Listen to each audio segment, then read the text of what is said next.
Hello, everybody, and welcome to another episode of Education for a Better World. I am Abdi Lajavardi, your host of the program. I'm the CEO of a pro education group. We are a consulting firm since 2004. We have had the pleasure of serving the education industry, both through 12 and higher education.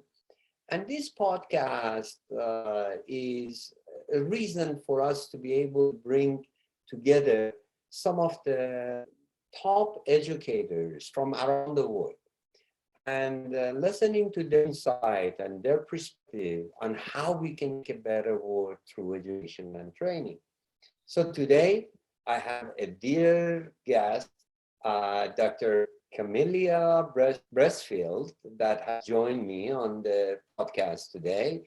And you're going to love learning about her and getting to know her as I have. I've been quite pleased and appreciative of her presence here today. Welcome, Camilla. Welcome. Thank you. Thank you so much. My pleasure to be here and to share with colleagues and others about successes, triumphs, and those little rock bottom moments. Wonderful, wonderful. We can't wait to hear about your story. So let's start with, your journey from very beginning, where you were born, and how did you get to this point? All right. So I was born in the little island of Jamaica. Jamaica is known for many things, some legal, some not so legal. We won't go there, but everybody knows what I'm talking about. But most of all, Jamaica has a lot of human capital. You'll find there is no inch of the world you won't find a Jamaican. So I was born there, spent most of my years there up until my adult life. When then I got married and migrated to the United States, and then my life began in this second country that I have adopted as my own. Back then in Jamaica, I worked, let me start with my studies because part of the journey is what I wanted to be. I wanted to be either a diplomat on behalf of Jamaica. I saw myself on the World Council talking peace, talking sustainable development and so on. And I'm a dreamer, right? So I started dreaming about these things. So from high school to undergrad years, I did French language, French literature, Spanish language, Spanish literature, German language, German literature. My minor was economics. Thought I was ready. Finished, got my honors degree, and the Foreign Affairs Office has yet to call me, has yet to knock on my door. All right. So as we were chit-chatting, my mom has always been the one who pushed me along, inspired me, and said, she said, Camille, you can be anything you want to be. And so that door being closed or unopened at the time didn't stop me. I went ahead studying, got on 2 masters since then. I just kept on going and going. Teaching here and there, serving, coaching. I worked for about 15 years. Right, I'm not as young as I look. Working in the media, and I was an announcer. I had my own show Monday to Friday. I also worked print, so I had a column in the local newspaper. At the time there was just one, then others came on board. So with that media background, I was a known figure in Jamaica. And so with that, I said, man, I want to do something else. You come on the show for what, 45 minutes? And then what? I said, what? I wanted more from life. So after the studying and so on, when I got to the doctorate stage now, I said to myself, maybe I'll try teaching, because in effect, teaching is a form of diplomacy. We are out there, we are sharing stories, we are imparting knowledge, we are changing hearts, changing minds. What can be better than that? And they're all sitting right there before me and cannot leave until I put the final full stop in that sentence. Isn't that a beauty? Right. So tried teaching, loved it so much, got to impart what I had learned. And of course, my focus at my dissertation stage was motivation. I do believe everyone has a level that they can achieve something. Sometimes in a class, we don't get the opportunity to do that. Or short sessions of 70 minutes or whatever, people just, it's like the time is too short to get people unwound, to get behind those barriers, to get them moving and going. But you give me a little time, I can get that person turned around. Haven't yet met one who remains untouched, unmotivated. I currently teach psychology at a 2-year college on the southwest coast of Florida, and the population there is the underrepresented, really, the poorer, for the majority, the poorer students, the ones traditional, non-traditional, those who thinking about college as a last-minute effort to probably change jobs or see an opportunity to leave bartending, etc., low-level paying jobs to start a new life doing something else. So you know exactly what I'm talking about. There's homelessness, there are drugs, there are mothers with domestic abuse, whatever it is. We get the whole genre of or I should say diverse population. We got to work them through the system and get them graduated and moving forward. That is my life, my academic life in a nutshell. Well, thank you very much for sharing that. You remember one of the things that we talked about before the show started was about just life, and you were mentioning to me about your mom and her encouragement and what have. I do believe life doesn't happen to you; it happens for you, and you're a great example. And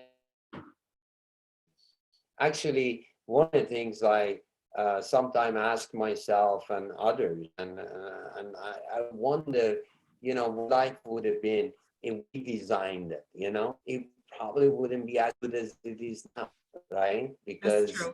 how we are prepared to do what we are doing today, it is because of those choices and processes that we went through. So thank you for what you do and the passion that you take to the classrooms.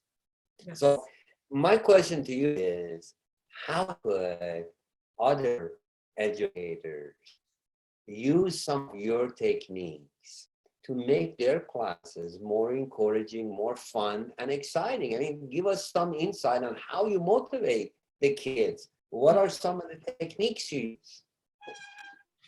Okay. So motivation, as I said, it's not an overnight thing. We're talking about sometimes changing behaviors. There are some persons who have necessity are in the classroom, meaning they just lost a job. That's motivation enough, right? That you want to get going. You've got a family, you got to feed them. So yes, you find your hiney in some academic setting and hope to gain something to get you back on the road. There are those. So it's easier to get those in and out, not much work because they're already self-motivated. It's intrinsic. It's the ones who perhaps don't see the value, don't have a sure goal, not sure what they want to be, if they want to be for that matter, then for me, it's a one-on-one. And I always try to learn names, who they are. They're not just little blobs of brains in front of me or body parts. These are people. These could be my next prime minister, my next president, my next appeals court judge. And I tell them the same thing. I said, you get to know me, it's two ways. I get to know you. So they have an opportunity to tell me who they are. I share too. I do a lot of social work too, you'll find, because when persons know that they're being acknowledged, it's a big thing. You're not just one of my students. You are one of my students in my psychology class, and I know that about you. You've got two brothers, you're the middle child, you're a first generation student, so I know all of that. I bring it to bear in class. I put them in groups sometimes. I have them lead discussions. Like sometimes my older students, I have them tell the younger ones what life is about. The mistakes they made, we share the mistakes we made, why I'm here at 60 or 50. When you're 18 or 16, and please make use of the opportunity. But certainly, we recognize that we have wisdoms, gems of wisdoms right before us. I use them, another tool. I also Wonderful. allow students to learn in a very open environment.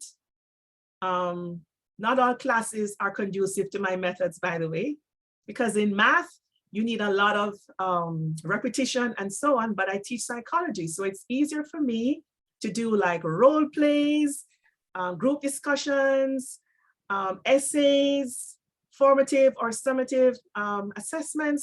So I have a whole variety of stuff. We watch movies sometimes and we talk about them. We sometimes play a theme song before class starts, and I do a little jigging, right? Because I want them to see me as a person. I am not the professor with a cloud up here. I'm not an angel or anything like that. I am a person. I recall one semester I was teaching about, this is lifespan development. We're talking about grieving and dying. And I let it out there. I said, I am perhaps not the best person emotionally to lead such a discussion since I've had so many family members die. But you know what? I know some of you are in the same place and we're going to work it through together. Now, if there are instances where you feel it's a trigger, by all means, you don't have to say anything. You find that door and find your happy place until we're finished with this topic. So I treat them like persons. We sometimes have all kinds of jokes. I make all kinds of jokes. Humor, great way, humor. Make the thing so funny, they don't even know that it's a bad thing we're talking about, right? Because everybody's busy giggling or trying to hide that smile. I make it fun because I too learn better in a fun atmosphere. And it may not work for everybody, but that's just me, Camille. Well, Camille, if I may say, I think from my experience, actually people learn anything. That is in younger kids, in elementary or in high school, and always in college, universities, even postdocs. Yes. People, when something is fun, they will learn it. And if they know the applications of it, they actually remember. Absolutely. That those are things that are huge. And I always refer to a good education as edutainment. Yes. Because if it is enjoyable, if it's fun, Yes. then people participate. So that's really some good advice for everybody. I would even encourage math teachers and teachers that they are teaching a statistic or all these kind of programs that you think it is difficult. It is not. It actually should be fun and it should be practicable, and you should find ways to get It's individuals to real. teach classes. Totally. Absolutely. Totally. You know what, So too? thank you. So So yeah, please. if I may interject, this one I think very important. Now, they are in school, but they also have a life outside of school. I've had students who've had loss and so on. I make sure I come across very very privately and let them know I am grieving with you. I am grieving with you. If you need extra time for work, just let me know. I know why you didn't hand in the homework. So I'd really treat them as, because these are life situations and we have to work life in. It's the work-life balance, right? The work-life school balance. We have to make sure everything is in equilibrium. Otherwise, something's gonna drop. One of those balls are gonna drop. We don't want it to drop with my course, obviously, but I'm not so selfish. I don't want them to drop out of other things too. So I help along with that. If there are other resources needed, then I guide them along to the other facilities that we have at the college to help with whatever it is that they're facing. Homelessness, hunger, emotional, mental health problems. I talk with them and push them along to where they can get help. That helps. Absolutely. I can't tell you how much I appreciate you and other educators that really think about the whole person. Because if we truly care about our students, we have to care about all their needs, not Yes, just the course that we're teaching them. absolutely. And when they see that passion, they see that commitment, sometimes it makes all the difference. I mean, I bet you have had, and with distinguished career, all these classes you took, all these degrees that you received. If I ask you, how many people they made profound impact in your life, uh, the people that you think about, some of them are teachers, right? Mhm, You mhm. can tell us a little bit about that and us made them back the teachers that you can think about and share with others. That's hard. Here why it's hard. I had very good teachers, as I think I started telling you, had marvelous teachers. I never had an experience till I got to undergrad years where I actually found any form of resistance or anyone who stood in my way of education. So I had an excellent foundation. And I think Yeah, but I'm talking about exceptions. No, I'm not talking about teachers that they're all great. I'm sure. I mean, most teachers that's how they are. But there's some that they go with extra mile. I mean, some of the things you talked about. Mhm. I mean, the kind of things you do, probably you learn from some of those teachers, right? How many teachers did you have that really cared about the students the way you're talking about? To me Okay. about one of those persons and how All they right. make impact in your life. Okay. One, she comes to mind, and I've been trying to find her for you. Two, all right. Now you have me, yes. So the first one I want to talk about is she taught us Spanish when I was in high school. And that lady was so dedicated. She taught us not only about the culture of Venezuela. To this day, I remember she said, when the national anthem of Venezuela is playing, everybody, don't care where you are, you got to stand up and salute. And I'm like, whoa, wish my Jamaicans, at the time I said, whoa, wish my Jamaicans could have that same sort of discipline to the flag. But it's all about culture, right? So after I'd finished high school, um, she actually found me my first job. She saw potential in me and found me that first job. Who does that, right? Finds me and says, Camille, I want you in that job. And I did get that job, and that job catapulted into other things. I was a liaison officer. That's the closest I got to the diplomacy, right?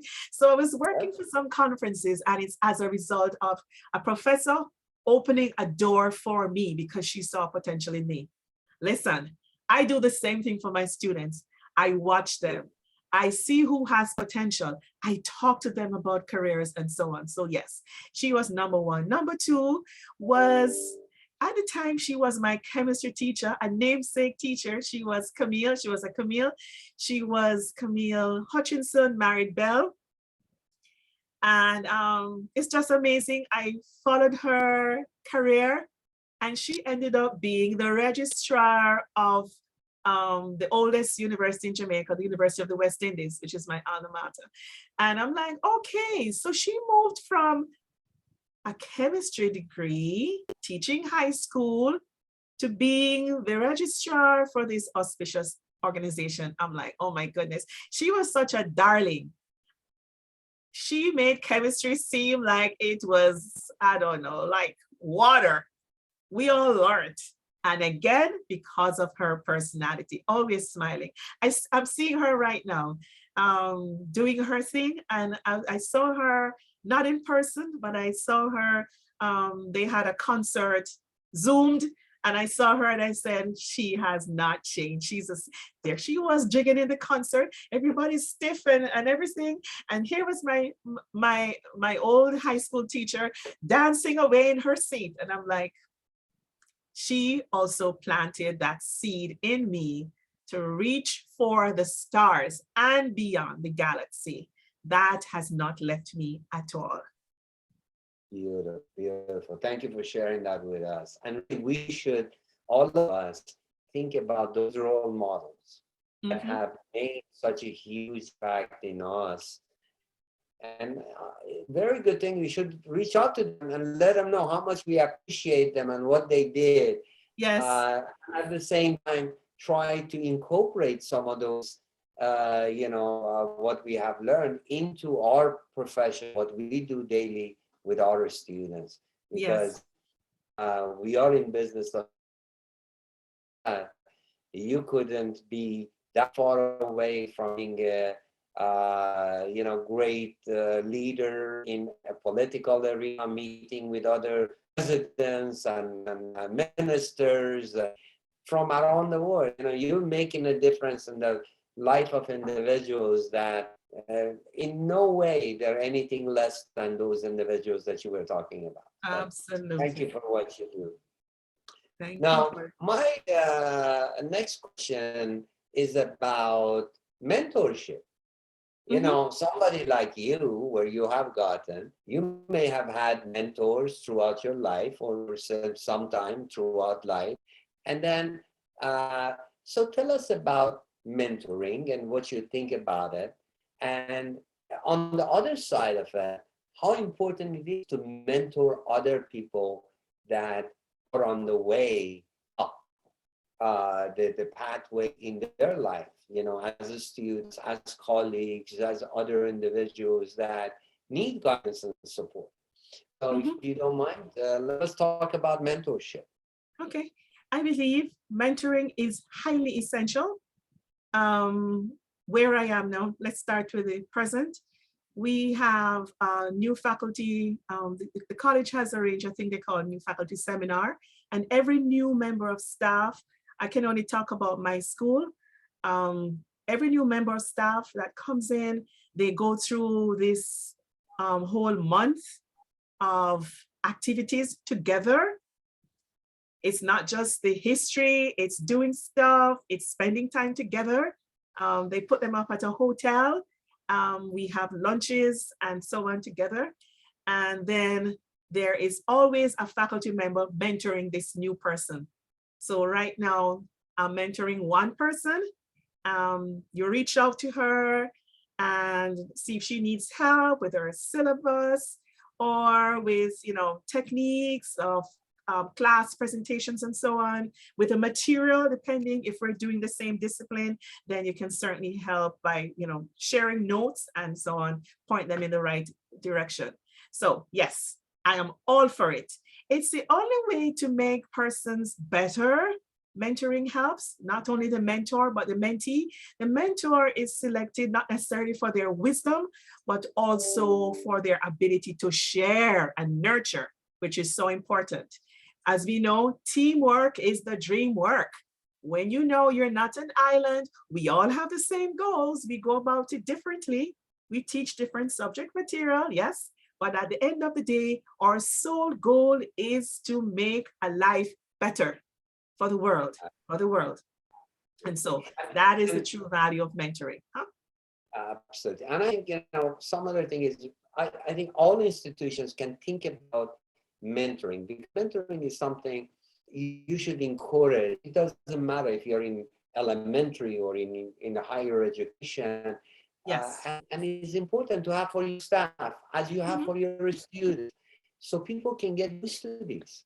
Yes. And utilizing mentoring in life can be Mhm. benchmarking to improve one's standing and feel more comfortable, Yes. in taking it for growth. Yes. And I think it is important for institution to encourage mentoring, and it is wonderful that your organization actually has a well thought plan that they bring people in and they kind of couple them together in a way so a new member of the team feels more comfortable, with the new colleagues and the new environment they're in. That Mhm. will, happy employees will make happy customers. That's for Yes. all fields. We should use that practice in education, because Mhm. if you have colleagues, if you have educators, if you have the staff that they feel good and comfortable about the institution they're in, they go an extra mile for their students. They Yes. make a happier students because of what the institution does for them. Yes. That I truly believe that.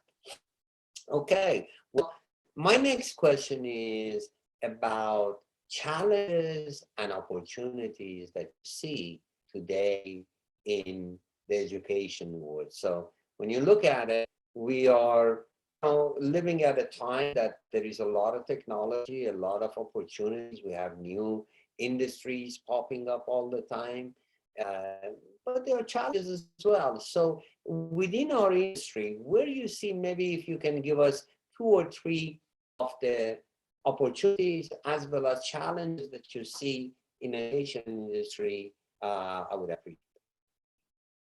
All right. Challenges. Let me start with challenges, which is also, it's like a two-edged sword. So the advent or the inclusion of the computer in our teaching learning mode is an opportunity, but also poses a challenge. I told you about my student population, and it became very clear during COVID that not everybody can afford even a smartphone.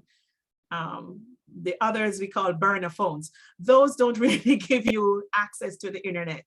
So when we said move to online learning, we were immediately eliminating a lot of students who maybe one tablet to share for children in a family setting, or two, children who live in very, I don't want to call it poor setting, but they're not, they don't want to have their social setting broadcast before a camera.